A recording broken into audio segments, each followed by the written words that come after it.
क्या आप भी ग्लोबल चक्कर में फंसे बाजार को देखकर अपने पोर्टफोलियो को लेकर चिंता में हैं? आपको भी लगता है कि बाजार में मंदी आ चुकी है?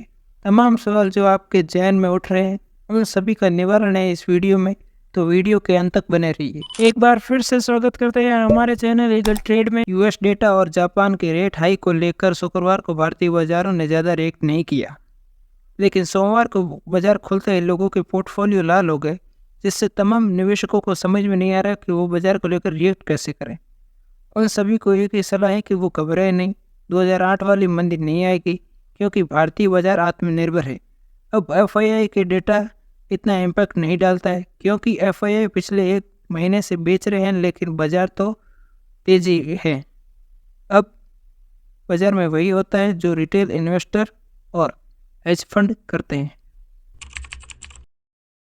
यूएस में ग्राउंड लेवल का डेटा आया, जिसमें एनएफपी नॉन फॉर्म पेरोल और मैन्युफैक्चरिंग पीएमआई की रिपोर्ट नेगेटिव आई और कंपनी के तिमाही रिजल्ट खराब रहने के कारण अमेरिकी बाजार में गिरावट देखने को मिली, जिससे आर्थिक मंदी आ सकती है। वहीं जापान ने अपनी करेंसी येन को मजबूत करने के लिए सेंट्रल बैंक ने रेट बढ़ाकर 0.1 से 0.25% कर दिया गया, जिससे निकाई में 14% तक गिरावट देखने को मिली, जो 1987 के बाद एक साथ इतनी गिरावट देखने को मिली।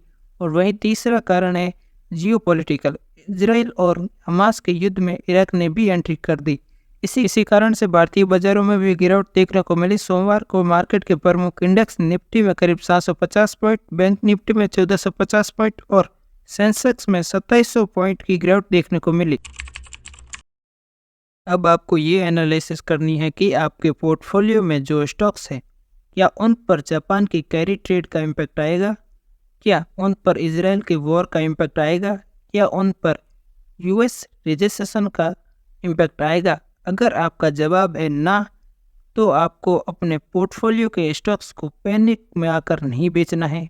लेकिन इसमें आपको एक चीज़ करनी है, अब आपको अपने पोर्टफोलियो में देखना है कि मेरे स्टॉक्स कितने हैं जो वैल्यूएशन के हिसाब से अपने मल्टीपल, जो उनके खुद के मीडिएटल मल्टीपल हैं, उनसे ऊपर चल रहे हैं।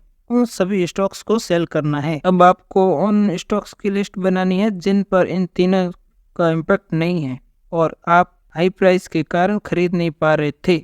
अब उनमें गिरावट शुरू हो गई है। गिरावट के बाद उन स्टॉक्स को बाय करना है। हो सके तो कैश को भी रेस करना चाहिए। साथ ही चैनल को सब्सक्राइब जरूर करना, जिससे इंफॉर्मेटिव वीडियो आपको मिलती रहे।